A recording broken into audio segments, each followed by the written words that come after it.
Halo, balik lagi bersama gue Armandani di Haluan Trending. Dan bersama saya Batar, dan kita akan membahas kabar-kabar yang menurut kami lumayan penting dan lumayan menarik.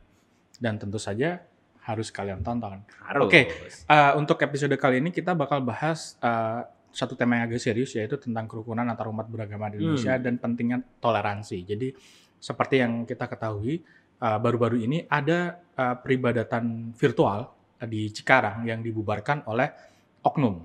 Gue sih capek banget sih pakai kata oknum ini, karena kalau pelakunya sama, orangnya sama, dan kelompoknya itu aja, kenapa nggak sebut nama sih? Kenapa nggak harus?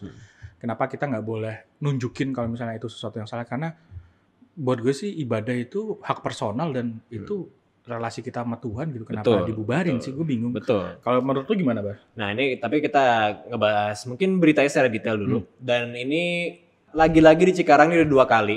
Di tempat yang sama? Bukan di tempat yang sama untungnya. Bukan, karena kalau ini kasus yang kemarin, yang sebelum ini di Cikarang juga itu ini keluarga sedang melakukan ibadah online. Jadi mereka nonton di HP, entah HP atau mungkin TV, ibadah online, karena emang sekarang begitu selama pandemi ini kita beribadah seperti itu kan. Ya kita nggak ya mereka pasangnya keras-keras ya karena mereka mau serumah sekalian gitu kan. Mereka pasangnya jadi ya volumenya digedein dong.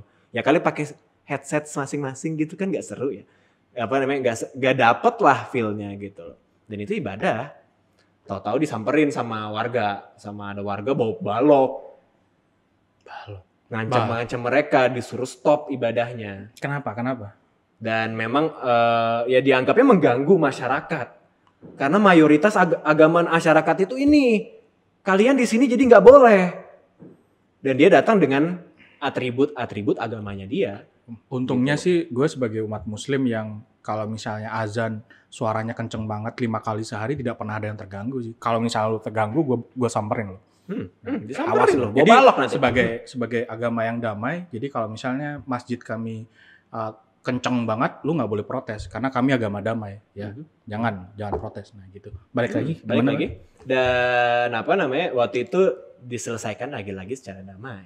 Ya mungkin karena hanya dengan tanda tangan materai, walaupun waktu itu korbannya adalah keluarga Batak yang turun tuh organisasi Batak gitu loh.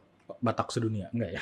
Mungkin sedunia, cuman ya untuk ngambilin dari Norway, dari Alaska gitu agak susah ya, ribet. Jadi mendingan di sekitar aja gitu loh. Waktu itu udah ada mediasi dari mereka, cuman ujung-ujungnya dari polisi bilang minta damai aja. Okay. Cuman tanda tangan surat di atas materai. Kalau misalnya kebalikan yang pelakunya dari kaum minoritas penjara fix. Yang cuman komentar soal Thomas Masjid itu di penjara. Dan ini untuk kasus yang sekarang ini mereka memang gue nggak tahu kenapa mereka akhirnya melakukan syuting untuk ibadah online di dalam rumah. Ya mungkin karena PSBB kan. Mungkin karena tapi kan biasanya kan di gereja biasanya. Biasanya kan di gereja biasanya kalau misalnya gue nonton, gue ibadah nih, nonton di YouTube siaran ibadah online, biasanya mereka di gereja masing-masing. Tapi kayak ini nggak tahu di rumah, mungkin karena ya kita lihat orang Cikarangnya kayak gitu ya, mungkin mereka nggak punya gereja di situ karena izinnya pasti nggak dikasih sama warga situ. Kalau kita lihat warga Cikarangnya kayak gitu, tapi mereka punya jemaat di situ banyak. Akhirnya mereka ya mungkin nggak punya gedung gereja. Akhirnya mereka bikin di rumah, dan itu diprotes. Disamperin, disuruh keluar, suruh bubar. Tapi orang gereja nggak mau bubar kan? Ya kita mau ibadah, kita ibadah dilindungi hukum. Dan mereka langsung di depan rumahnya bawa speaker gede, rakyat sekitar bawa speaker gede-gede, putar lagu Muslim. Hal serupa pernah terjadi di yang di Bogor itu GKI Yasmin. Jadi ketika mereka ibadah di satu tenda gitu, masyarakat sekitar yang mengaku umat muslim yang agamanya sangat damai dan toleran itu ketika jemaah GKI Yasmin sedang ibadah yang cuma seminggu sekali itu muter kenceng-kenceng. Wah, itu umat terbaik, pasti masuk surga yang kayak gitu. Itu nggak mungkin enggak lah. Pokoknya nanti begitu nempel kuplek langsung masuk surga itu. Karena udah jihadnya kayak gitu ya. Umat agama lain beribadah langsung muter sound system kenceng-kenceng pasti masuk surga tuh. Tidak mungkin tidak ya kayak gitu itu. Tapi yang pengen jadi go concern ini adalah para penegak hukum. sebenarnya. Kenapa? Pak polisi kan udah baik, pencinta damai Pak polisi. Pencinta damai memang. Iya pencinta damai, tapi kalau misalnya yang lain dikerasin itu segitulah pokoknya. Dan apa namanya? Jadi sedikit bawa emosi, cuman ya gitu. Memang kalau misalnya di agama kami diajarkan untuk berdamai, mengasihi musuh, memang.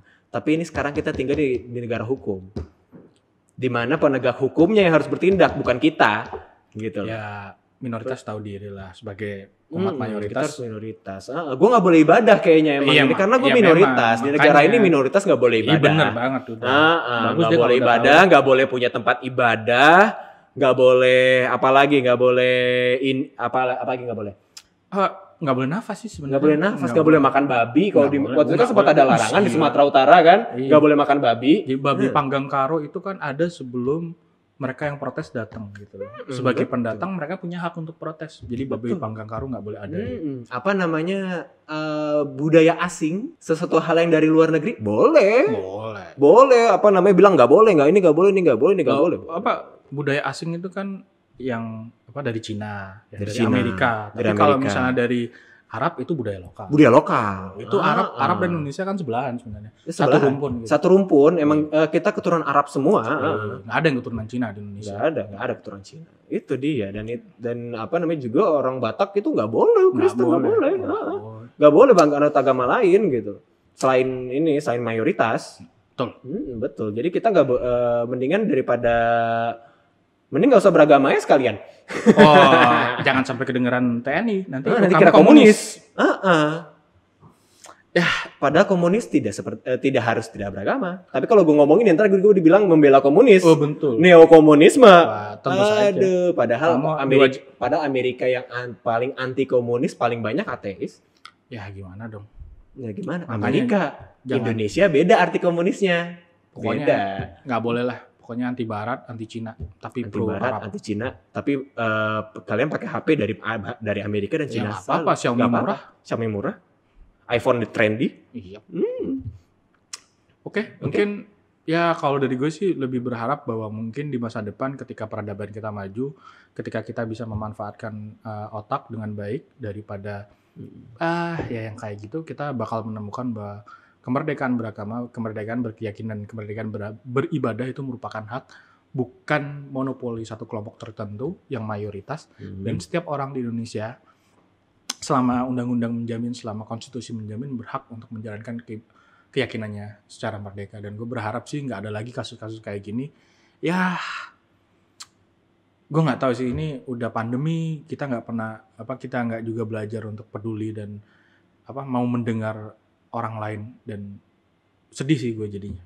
Dan gue juga untuk para penegak hukum jangan tebang pilih, jangan keras ke minoritas, ke mayoritas malah lembek. Intinya kita sebagai kaum minoritas tidak pernah masalah kalau kalian bikin pengajian di rumah. Oh iya, namanya mayoritas bebas. Malah gue kadang ikut-ikutan minta bakso. Minta makanan, ada makanan kita bagi dong Bu. Kasih gue. Ya, mungkin itu aja dari kami. Terima kasih buat teman-teman yang mau menonton, dan gue berharap tidak akan ada lagi kasus seperti ini di masa depan. Dan seperti biasa, kalau lo suka dengan channel kami, jangan lupa klik like, subscribe. Dan komen di bawah ada tema-tema yang pengen kami bahas. Terima kasih, sampai jumpa. Dadah. Bye.